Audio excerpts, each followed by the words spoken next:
rubber banding is still an issue.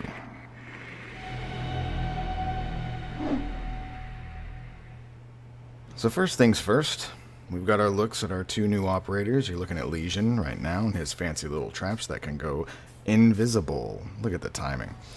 And this is Ying. She's got a fancy little Pokeball looking thing that should spray a bunch of flashbangs into the room.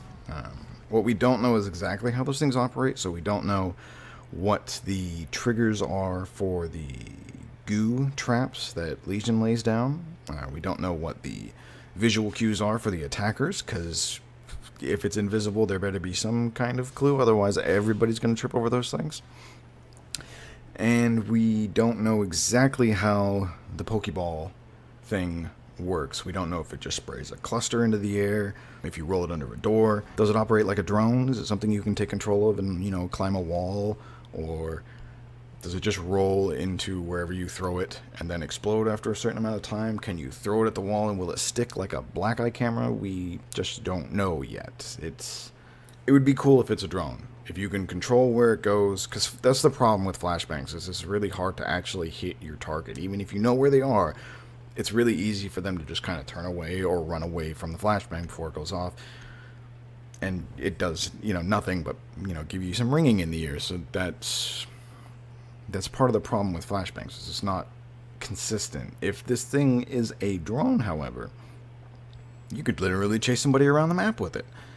I mean, especially if you can drive it on walls and stuff like that, you could really surprise the living daylights out of people. I mean, imagine somebody hiding behind the circle desk in Consulate, and you roll this thing under the door and take control and then drive it up onto the ceiling and get directly above them and then make it explode. There's nowhere for them to go at that point.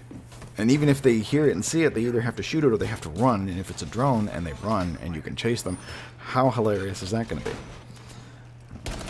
But again, we don't actually know if it's a drone. It would be really cool. I hope it's a drone. But it's probably just a grenade. So hopefully the cluster of flashbangs is actually more effective than a single flashbang. I don't know exactly how I feel about that. It might be a bit of a letdown if it's not a drone, if it's just a grenade.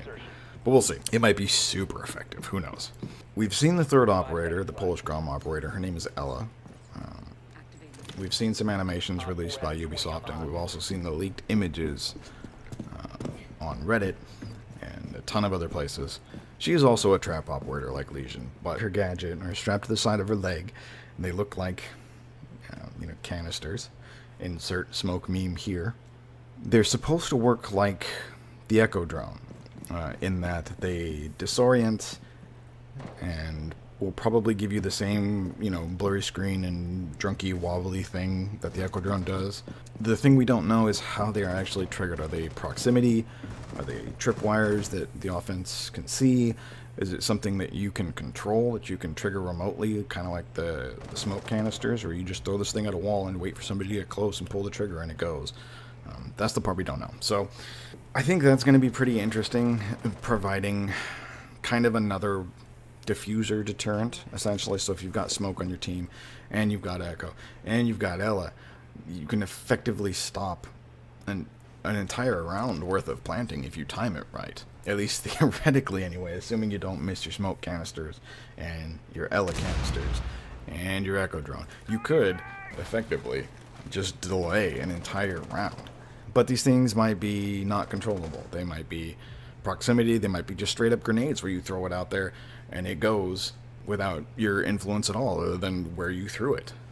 On top of all of this, we had another round of testing on the TTS, specifically looking for rubber banding and frame rate issues and something else.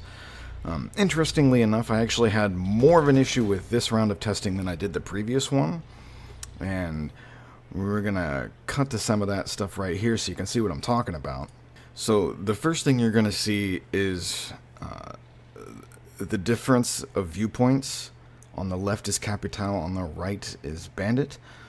And I tried to sync this up to the moment where both get downed or killed.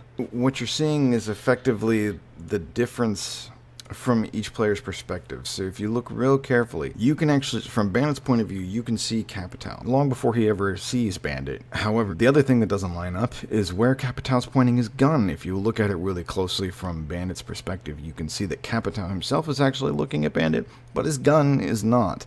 But from Capital's perspective, he is pointed in that direction. From Bandit's perspective, he had Capital in his sights long before Cap even knew he was there. And I didn't have so many of those issues in the first round of the test servers. So I don't know if that was just me this time around, if I just had a bad connection, or if whatever they changed made it kind of funky. But my entire first round, which is what you're watching on screen, my entire first round was filled with stuff that I didn't experience the first time around. So I'm going to show you another clip now, and that's actually from my perspective, which is a little bit better. I don't have any comparison shots from the live servers so that you can get kind of an idea of what exactly is happening versus what's happening in the test server. But from my perspective, I round a corner and I get 35 frames between the point in which I see the action and the point at which I die. Now, from their perspective, he had about 43 frames, which isn't a huge difference, and it's 60 frames per second. You're almost never going to be able to tell that difference. And that's a little bit more what I was expecting to experience, is that this is pretty close to lining up. It didn't feel great on my end, because I didn't see them as quickly as they saw me. There's a full, like, 20 frames where he can see almost my whole body, and I never even saw him. But at least the differential is smaller. Whereas the previous example, there was a huge difference in what was happening on screen and viewing angles of each character and how long Bandit could see Cap. I mean, the difference was much bigger there. Maybe I just had a bad connection to the server, but that was what I was kind of hoping to not see, especially the rubber banding issue, because I don't think that used to be a drone hole that you would rubber band in. So I don't know what they did, but I'm not 100% sold. Otherwise, the remaining rounds I played felt fine. They felt just like they did the first time, so I'm hoping that was just a bad connection to a bad server, like I took an extra hop that wasn't normal. But we'll see. Hopefully these new servers actually get implemented quickly, because it's way worse on the live servers. It's way worse on the live servers. So, we don't know. Hopefully we'll get all that information very quickly. The Gamescom reveal is supposed to be Saturday, which should give us all the information that we want. And then on the 29th, Season Pass holders will actually get Operation Blood Orchid. And I think it's a week later, so whatever that is. At a guess, I think it's the 5th of September. The rest of the community, the non-Season Pass holders, will get it.